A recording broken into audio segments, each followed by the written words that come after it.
Waktu Nabi SAW kumpulkan orang-orang Quraisy setelah pembebasan kota Mekah, Nabi SAW sempat waktu sholat suruh Bilal azan di atas Ka'bah, kemudian sholat, kemudian kumpulin Quraisy di bawah gunung Safa. Lalu Nabi khutbah pada mereka, salat tahmid dan salawat segala macam. Lalu Nabi SAW mengatakan, hari ini tidak lagi penyembahan kesyirikan di Mekah. Hari ini tidak ada riba dan semua tradisi jahiliyah di bawah kaki saya. Kata Nabi SAW, tidak ada lagi, habis semua. Berhala-berhala ini akan dihancurkan segala macam gitu.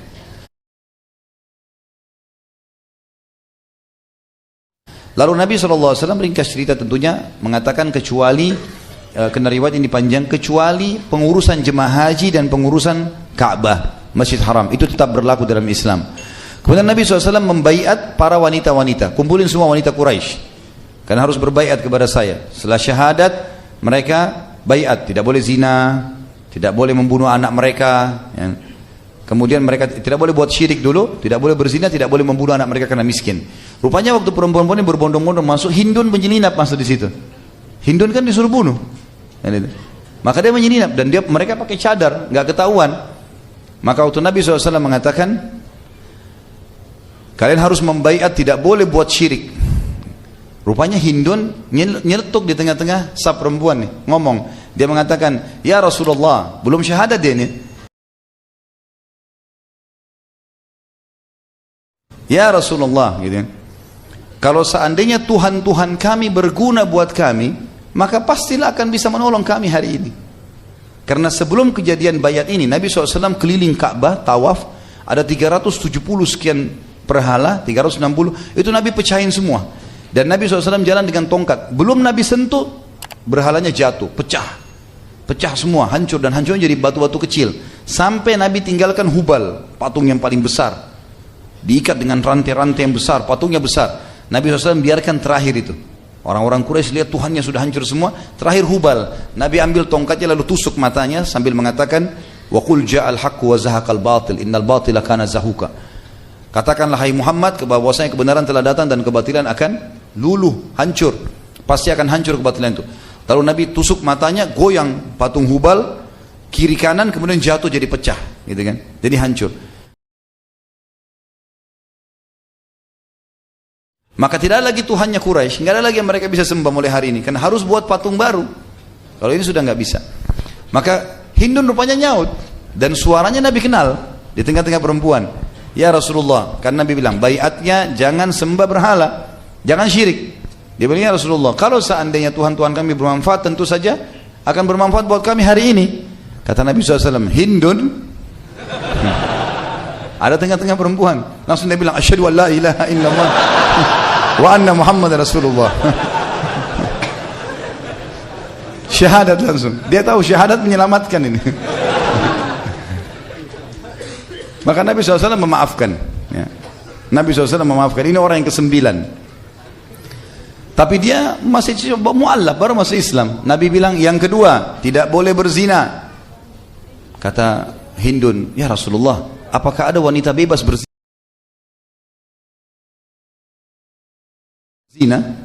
Karena yang kumpul semua kebetulan bukan budak, istri-istri pemuka Quraisy. Tradisi mereka di Mekah, walaupun zina merajalela, tapi perempuan bebas mustahil zina. Aib bagi mereka gitu. Nabi SAW cuma senyum saja. Karena Hindun ini baru masuk Islam, sekarang jeletuk lagi.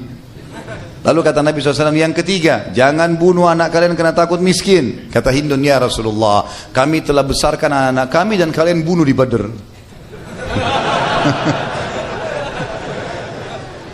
Nabi SAW senyum saja, tidak dibantah gitu.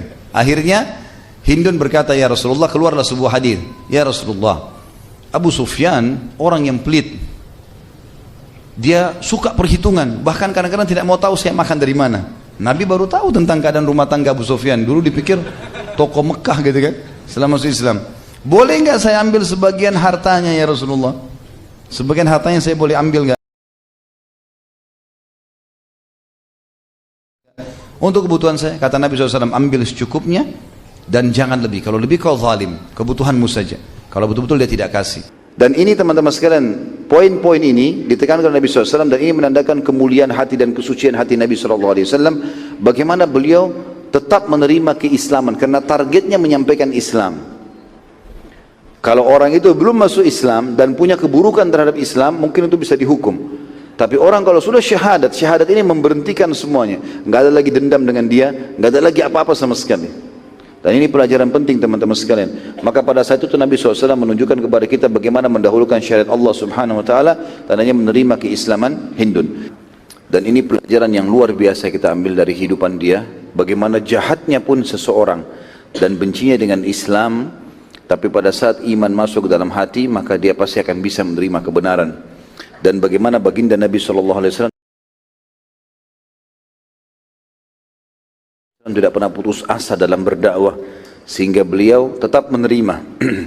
Bisa dibayangkan kalau kasus kita berada di posisi baginda Nabi SAW, bagaimana beliau melihat depan matanya pamannya, sampai Umar bin Khattab lalu berkata, kami tidak pernah melihat Nabi SAW menangis terisak-isak yang mengalahkan tangisan beliau pada saat di Uhud melihat jenazahnya Hamzah. Hidungnya dipotong, dadanya terbelah, darah semuanya, gitu kan. Dan itu perilaku Hindun, dan Hindun ini termasuk motivator terkuatnya Quraisy di perang Uhud. Bahkan dia mengeluarkan syair-syair yang mengatakan kepada pasukan Quraisy, kalau kalian lari dari kancah peperangan, maka kami akan meninggalkan kalian. Dia instruksikan semua wanita Mekah tidak boleh melayani suaminya, dan orang-orang perempuan pada saat itu patuh, gitu kan. Jadi luar biasa bagaimana bencinya dengan Islam, dan sekian banyak kisah berhubungan dengan masalah Hindun ini. Tapi setelah masuk Islam, Nabi SAW betul-betul target utamanya agama Allah, bukan yang lain.